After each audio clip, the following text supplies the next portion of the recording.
তো বন্ধুরা, আমি আজকে বারোঘরে গেছিলাম। বারোঘরে থেকে যে আম কিনে এসেছি, দেখেন আম গালা। এই আমের নাম হচ্ছে বেদেনা আম। বেদেনা আম। আম কিন্তু বহুত রকমের আম আছে। আম গালার কোয়ালিটি দেখেন, এগুলা কিন্তু লম্বা লম্বা আম। আর এই যে এটা হচ্ছে বাড়িপুর। বাড়িপুর আম গালা দেখেন কত সুন্দর আর কি চেহারা। এগুলা কিন্তু কোনো মেডিসিন নাই, মেডিসিন ছাড়াই আম। আর একটা আছে এই যে, এটাও বাড়িপুর। আর একটা আছে আমরুপালি, এটা হচ্ছে আমরুপালি। আমরুপালি আম, এগুলো কিন্তু মেডিসিন ছাড়া আম। এগুলা খাইতে খুবই স্বাদ। কিন্তু যেগুলা আপনার মেডিসিন আছে, ওই মেডিসিন আমগুলা কিন্তু ভালো না।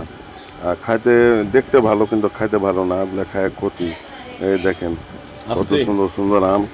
এগুলা কিন্তু অরিজিনাল আম। আর ভেতরে কোনো ভেজাল নাই, কোনো মেডিসিন নাই। এই আমগুলা চেহারা দেখেছেন, যেমন মিষ্টি তেমন খাইতেও মানে মজা, আর মানে দেখতেও মজা।